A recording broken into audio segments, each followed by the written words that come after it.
13 mai 2012, Manchester City reçoit Queen's Park Rangers lors de l'ultime journée de championnat. Au coude à coude avec le grand rival Manchester United, les hommes de Roberto Mancini doivent l'emporter pour s'assurer le titre de champion d'Angleterre. Un sacre que les supporters Citizens attendent depuis 44 ans, le dernier remontant à 1968, autant dire une éternité. La pression est à son paroxysme, joueurs, staff, supporters, tous rêvent de voir cette malédiction prendre fin. Mais tout ne se passe pas comme prévu, ou presque. En y repensant, les dieux du football voulaient probablement que cela se finisse ainsi. Que Sergio Aguero, grand espoir du football européen, devienne ce soir-là le héros d'un club, d'une ville, de tout un peuple. On est dans le temps additionnel, Manchester City est mené 2-1 par le QPR de Djibril Cissé qui joue sa survie dans l'élite. Pendant ce temps, Manchester United a fait le job et a gagné son match 1-0 face à Sunderland. À ce moment-là, les Red Devils de Sir Alex Ferguson sont virtuellement champions d'Angleterre. Du côté de l'Etihad Stadium, c'est un silence de cathédrale qui règne. Les supporters sont au courant de la victoire de l'ennemi et conscients que le titre auquel ils courent après tant d'années est en train de leur filer entre les doigts. Mais l'espoir renaît lorsqu'à la 92e minute, Edin Dzeko surgit sur corner et égalise pour son équipe. 2 buts partout à ce moment-là. Il reste alors 2 minutes à jouer pour Manchester City qui se lance à l'assaut des cages adverses, porté par tout un stade. L'ambiance est pesante, le peuple Citizens retient son souffle. 93-20, peut-on lire sur le tableau d'affichage, le temps s'arrête. Sur la toute dernière action, Mario Balotelli s'arrache à l'entrée de la surface pour servir en profondeur le Kun. Un crochet pour éliminer son adversaire et une frappe qui envoie Manchester City au 7ème ciel. Pas réputé pour son ambiance de folie, l'Etihad Stadium prend alors littéralement feu. Sergio Aguero enlève son maillot et célèbre ce moment historique. Ils l'ont fait, 44 ans après, Manchester City remporte de nouveau le titre de champion d'Angleterre, le 3ème de son histoire. Un but d'anthologie qui propulse le Kun dans l'histoire des Citizens et de la première ligue. Pour Sergio Aguero, ce but de légende restera à jamais comme le moment le plus marquant de sa carrière. Une carrière qui a été riche en buts, records et trophées. De l'Independiente et son club formateur à l'Atlético de Madrid, le club qui l'a révélé aux yeux de l'Europe, en passant bien évidemment par Manchester City, son club de cœur, à son retour en Espagne du côté du FC Barcelone, qui l'a vu mettre un terme à son histoire d'amour avec le ballon rond. Retour sur la carrière du Kun, l'un des meilleurs numéro 9 de sa génération.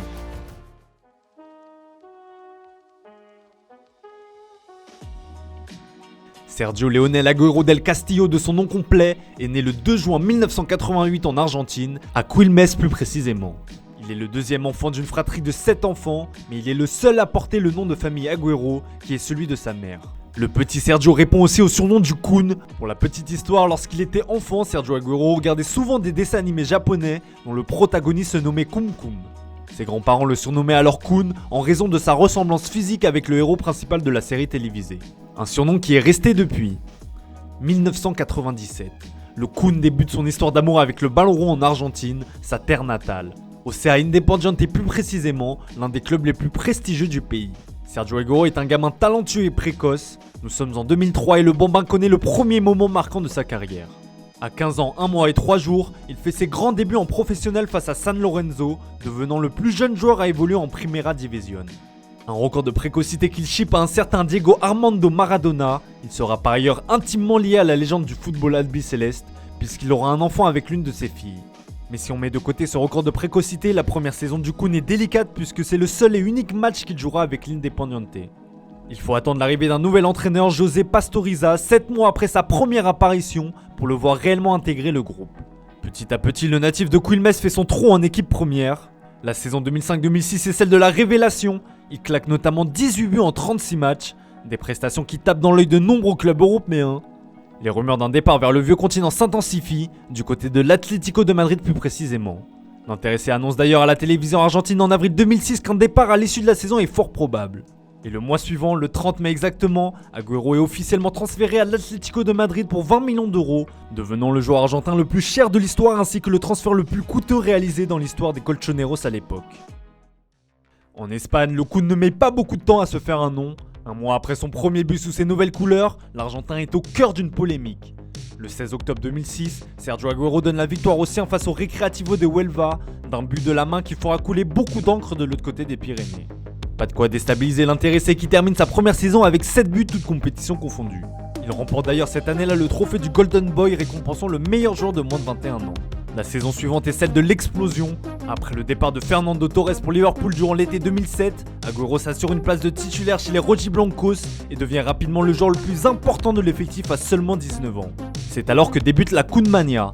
Avec Diego Forlán, lui aussi passé par l'Independiente, les deux hommes forment alors l'un des duos les plus prolifiques d'Europe. Au gré d'une formidable entente, le duo d'attaquants terrasse toutes les défenses durant 4 saisons. Ces derniers portent l'Atlético de Madrid au sommet de l'Europe le 12 mai 2010 à Hambourg lors de la finale de l'Europa League. Face à Fulham, les Colchoneros l'emportent 2-1 après prolongation. Agüero est double passeur pour son compère d'attaque. Le premier trophée majeur de sa jeune carrière, le premier de l'Atlético dans la compétition. Le mois suivant, le Kun se montre une fois de plus décisif lors de la Supercoupe de l'UEFA avec une passe décisive et un but face à l'Inter. De quoi démarrer la saison 2010-2011 sur des chapeaux de roue. Une saison qui voit d'ailleurs le Kun franchir pour la première fois de sa carrière la barre des 20 buts. Conscient de détenir l'un des attaquants les plus prometteurs de la planète, l'Atlético de Madrid le prolonge le 4 janvier 2011. Mais l'intéressé fait finalement faux bond quelques mois plus tard. La faute à Manchester City, le nouveau riche de la planète football qui décide de faire du Kun la tête de gondole de son projet. Le 23 mai 2011, 2 jours après le premier triplé de sa carrière face à Majorque, le 101ème but sous les couleurs des Colchoneros, Agüero annonce sur son site officiel ses intentions de quitter le club madrilène et demande officiellement d'être libéré de son contrat. Un procédé qui passe très mal chez les supporters. Le jour de son transfert à Manchester City, l'Atlético affronte Sturm Gotset au stade Vicente Calderón en Ligue Europa. Très remonté par ce départ, certains supporters affichent leur mécontentement en suspendant une banderole souhaitant la mort d'Agüero. Le président de l'Atlético, Enrique Chirozo, est revenu sur ce départ controversé sur les ondes de la radio espagnole Cope. S'il était parti normalement comme tout le monde, il ne se serait rien passé, mais je ne sais pas ce qu'il s'est passé, son départ s'est mal passé alors qu'il aurait pu quitter le club comme un héros. Il aurait pu partir comme un héros, mais il a choisi de passer par la porte de derrière pour sortir. Les 45 millions d'euros récupérés dans l'opération ne consoleront pas l'Atlético sur le coup, tant le départ du Kun vers l'Angleterre a été difficile à digérer. En revanche, pour le natif de Quilmes, la page Atlético de Madrid est rapidement tournée. Pas de temps d'adaptation pour le Kun qui frappe d'entrée pour son premier match sous ses nouvelles couleurs. Un doublé face à Swansea qui envoie immédiatement un message à ses nombreux concurrents en attaque. Et du beau monde il y en avait, avec Edin Dzeko, Mario Balotelli et Carlos Tevez. Pour ceux qui ne le connaissaient pas, ils vont rapidement apprendre à le connaître. Sa première saison avec les Sky Blues est tout simplement exceptionnelle, avec 23 buts et 10 passes décisives en 34 matchs de Première Ligue, dont le fameux lors de la dernière journée face à QPR qui donne le titre à Manchester City. Le point d'orgue de la grande histoire d'amour avec les Mancuniens. Avec le maillot bleu ciel, Sergio Agüero étoffe notamment son armoire à trophées. C'est simple, en 10 ans passés en terre anglaise, le Kun rafle tout. 5 titres de champion d'Angleterre, 6 coupes de la Ligue anglaise, 3 Community Shield et une coupe d'Angleterre. Il ne lui manque que la coupe aux grandes oreilles à son palmarès. La finale perdue en 2021 face à Chelsea restera jamais comme l'un des plus grands échecs de sa carrière. Si les accomplissements collectifs sont gigantesques, que dire alors de ses exploits individuels? Restez bien accrochés car la liste a de quoi donner le vertige. Meilleur buteur de l'histoire des Sky Blues avec 260 buts en 390 matchs. Avec 184 buts au compteur, il est le 4e meilleur buteur de l'histoire de la Première Ligue et le meilleur buteur étranger de l'histoire du championnat anglais, devant des grands messieurs comme Thierry Henry ou Robin van Persie.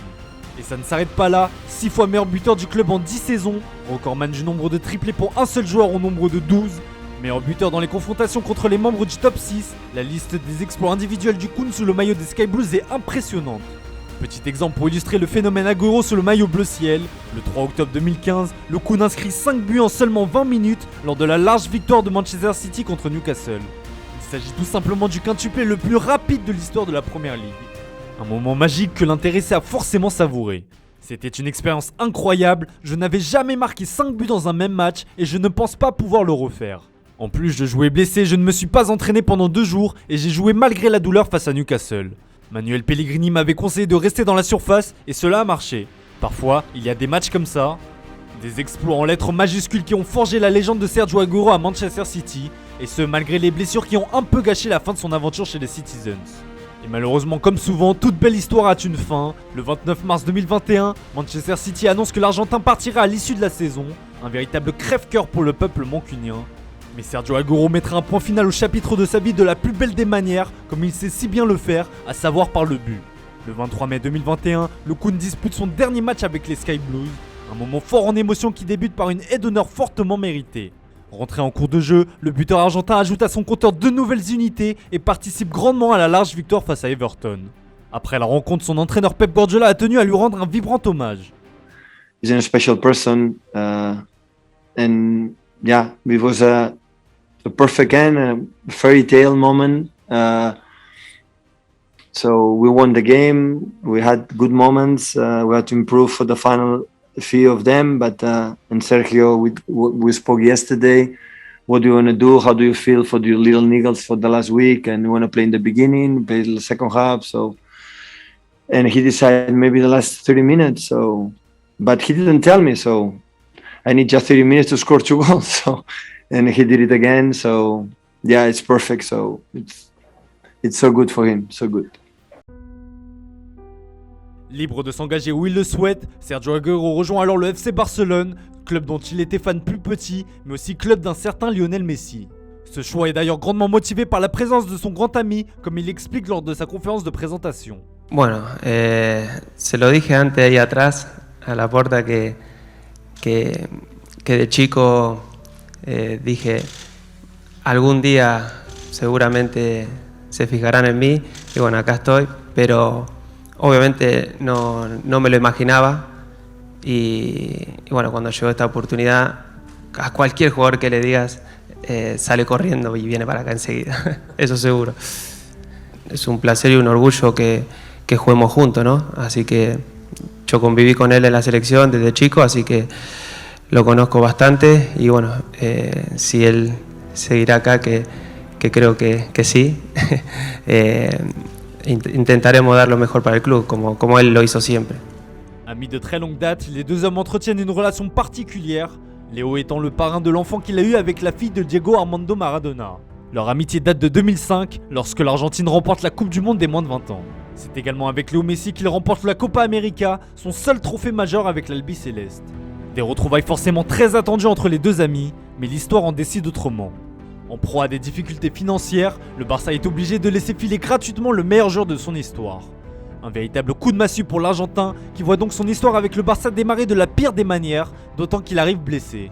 Il faudra attendre le 17 octobre 2021 face à Valence pour voir le numéro 19 étrenner son nouveau maillot. Une série de 5 rencontres s'en suivra sous le maillot du Barça, avec un but lors du Classico face au Real Madrid. Le seul et unique du Kun sous le maillot des Blaugrana, car le 30 octobre 2021, tout bascule.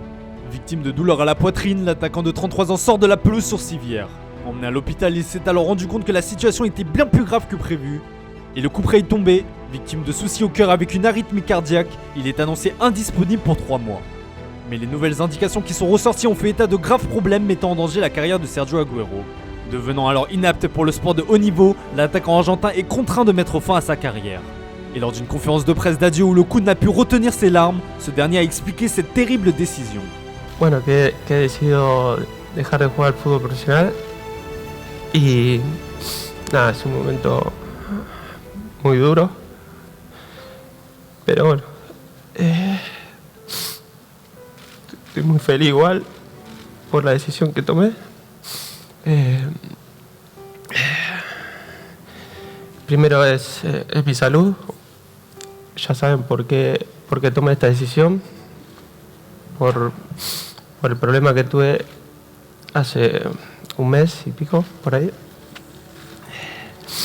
Así que nada, estuve en buenas manos de los médicos que han también hecho lo mejor, y me han dicho que bueno, lo mejor era dejar de jugar, y bueno, lo he tomado la decisión hace 10 días, una semana por ahí, pero bueno, quería contarle que hice todo lo posible para ver si había alguna esperanza, pero bueno, no había mucha. Une fin tragique pour l'un des meilleurs neufs de sa génération. Cette terrible nouvelle a évidemment touché toute la planète football. Les hommages se sont succédés, à commencer par celui de son fidèle compagnon Léo Messi. Pratiquement toute une carrière passée ensemble, Kun. Nous avons vécu de très beaux moments et d'autres qui ne l'étaient pas. Tous nous ont fait nous unir de plus en plus et être plus amis. Et nous allons continuer à les vivre ensemble en dehors du terrain. La grande joie de soulever la Copa América il y a si peu de temps, tous tes exploits obtenus en Angleterre. Et la vérité, c'est que ça fait très mal de voir que tu dois arrêter de faire ce que tu aimes le plus à cause de ce qui t'est arrivé. Tu continueras sûrement à être heureux car tu es une personne qui transmet le bonheur. Tu continueras sûrement à être heureux car tu es une personne qui transmet le bonheur, et ceux d'entre nous qui t'aiment seront avec toi. Son ancien entraîneur Roberto Mancini a également eu des mots touchants à son égard, preuve de l'empreinte laissée par le Kun dans l'histoire du ballon rond.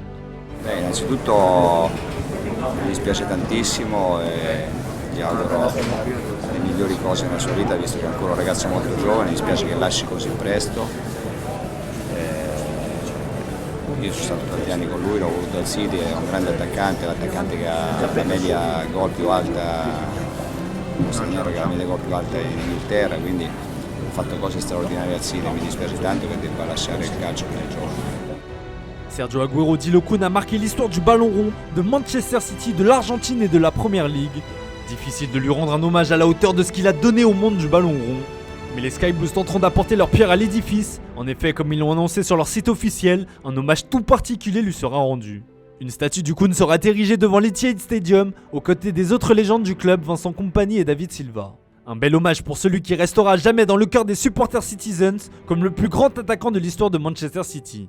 Voilà, c'était l'histoire de Sergio Kun Agüero. Si ça t'a plu, n'hésite pas à liker et à partager. Et on se retrouve très rapidement pour de nouvelles vidéos sur Foot Mercato.